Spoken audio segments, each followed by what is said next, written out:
Ya, kembali di Kick and Rush dan kali ini gue bakal bahas pertandingan Boxing Day yang semalam keren banget ya, yaitu City lawan Leicester karena ada hujan gol dan gol-golnya cukup unik gitu. Kalau kita lihat di babak 1 sebenarnya Leicester ini udah main deep banget ke belakang sehingga ya kalau tim udah main deep ke belakang banget udah jadi makanannya City lah. Tapi kan masalahnya City ini kalau timnya rada deep dia itu bingung finishing. Ya walaupun kebetulan gol pertamanya itu penalti sehingga melancarkan laga sampai akhir gitu. Karena satu gol itu membangkitkan mental. Dan beruntung ada gol penalti itu ya. Sehingga City itu semakin semangat gitu. Dan Leicester mau ngepres 1-2 orang juga tetap nggak kekejar karena City banyak pemain skillful dan position football itu kuat banget. Jadi ya nggak terkalahkan. Dan dapat 2 gol penalti ya itu keberuntungan ya, jujur aja keberuntungan. Tapi yang gol De Bruyne yang kedua itu emang skill dan itu skemanya keren banget ya. Maksudnya itu kayak udah dilatih mungkin bertahun-tahun gitu karena skemanya sering dilakuin oleh City ya. Akhirnya sampai 4 gol di menit 25 dan Leicester ketika udah ketinggalan 4-0 dia nggak ngambil resiko sama sekali, terutama di babak pertama ya. Dia tetap nunggu dan memang harus diakuin karena nggak ada beberapa pemain pentingnya Leicester seperti si Vardy ya. Jadi memang kurang daya gedor di depan. Tapi beberapa kali memang di babak pertama itu Maddison yang cukup mengancam.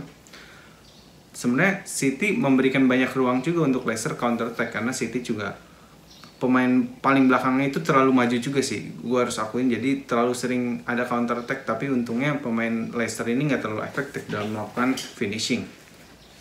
Dan kalau kita lihat statistik pertandingannya itu posisinya City itu 72%, sedangkan Leicester itu 28%. Dengan akurasi passing City itu 94%. Itu kalau 94% itu udah hampir sempurna ya. Maksudnya operannya itu sampai semua. Sedangkan Leicester mungkin cuma 70-80 karena dia memang manfaatin counter attack. Karena harus diakuin bahwa untuk ngepres lini tengahnya City agak susah. Kalau kita lihat pemain-pemain di tengahnya itu De Bruyne, Gundogan, Bernardo Silva, itu kan pemain-pemain yang salah satu pemain terbaik di dunia. Ya memang pemain Leicester siapa sih yang bagus gitu? Mungkin Tielemans, tapi Tielemans juga nggak konsisten. Kayak semalam dia bikin 2 kecerobohan. Di babak pertama udah 4-0, terutama di menit 25. Setelah di menit 25, Leicester mungkin lebih mengancam ya. Ya dari Maddison, terus beberapa kali dari Iheanacho ya namanya. Terus masuk ke babak 2, yang lucu adalah Leicester sempat cetak 3 gol ketika City ini pengen ngincer gol kelima. Tapi memang ketika City udah unggul 4-0, City ini nggak ngotot kayak di babak pertama ketika mau ngejar gol kedua atau gol ketiga. Dia lebih santai. Sehingga gol pertama, gol kedua, gol ketiga itu kan tipikalnya sama. Counter attack. Nah, mungkin gol ketiga yang agak luck ya karena kena tiang dulu dan akhirnya si Iheanacho ya kalau nggak salah yang nyetak gol. Tapi City juga ceroboh gue akuin karena beberapa back City yang harus kita akuin itu nggak konsisten, itu Laporte sama Stones. Yang konsisten itu cuma Ruben Dias dari dulu. Maksudnya pendampingnya Ruben Dias itu nggak stop Ruben Dias, makanya itu bisa dieksploitasi. 2 gol counter attack dan 1 gol beruntung. Tapi untungnya kalau corner itu nggak dicetak sama si Laporte ya, yang gol kelimanya City itu bisa aja jadi 4-4. Untung kok gol cornernya itu bagus ya ke sudut dan gak ada yang kawal juga.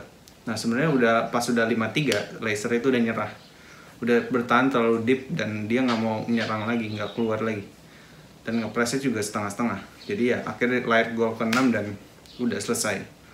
Ya City udah menjauh ya, udah poinnya beda 6 kalau nggak salah sama Chelsea dan beda 4 atau 5 sama Liverpool. Oh Liverpool belum main kalau nggak salah, tapi menurut gue tahun ini City yang juara karena ketika City udah di atas ini tim susah diuber gitu. Apalagi dengan kedalaman squad Liverpool dan Chelsea yang nggak sebagus City, ditambah dengan COVID yang udah mulai parah gitu dengan jenis varian yang baru, kemungkinan akan banyak pemain yang kena COVID lagi, terutama pemain City juga bakal ada yang kena COVID mungkin. Tapi pemain City ini kan kedalaman skuadnya luar biasa ya. Ketika pemain ini cedera atau sakit, bisa digantiin sama pemain yang setara, bahkan bisa lebih gitu. Kalau kita lihat tahun lalu, pemain terbaik City itu Gundogan menurut gua. Dan untuk tahun sekarang, pemain terbaiknya itu Bernardo Silva justru. Yang tahun lalu Bernardo Silva itu dirumorin mau ke Arsenal karena jadi pengganti terus. Dan akhirnya tahun ini jadi bagus banget Bernardo Silva. Dan inilah dinamis ya,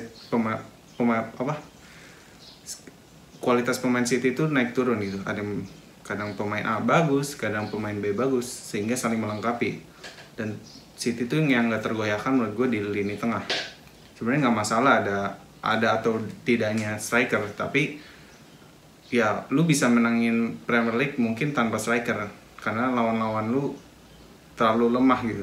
Tapi kalau lu di UCL, kalau lu mau raih trofi UCL, menurut gue jujur aja harus cari striker, karena beberapa momen City harusnya bisa gol di Liga Champions ya terutama, dia sulit.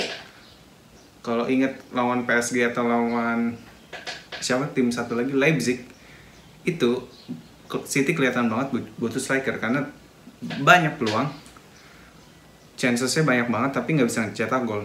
Nah itu nggak bisa dikasih lagi ke tim-tim besar lagi, apalagi kalau City nanti ketemu Bayern Munchen atau ketemu tim-tim besar lainnya, ketemu Liverpool di UCL atau nggak ketemu Real Madrid. City harus punya striker yang bagus untuk meraih gelar, untuk memastikan lah, untuk meyakinkan tim ini bahwa tim ini bisa meraih gelar. Karena sometimes false nine ini nggak bekerja gitu. Kelihatan di beberapa pertandingan, terutama lawan PSG yang kalah 2-0 itu nggak bekerja false nine-nya, karena finishing sayapnya itu jelek dan false nine itu finishingnya lagi bad day lah. Jadi sekian menurut gue sih City yang juara. Mungkin Liverpool kedua. Jadi sekian menurut gue, tetap saksikan Kick and Rush.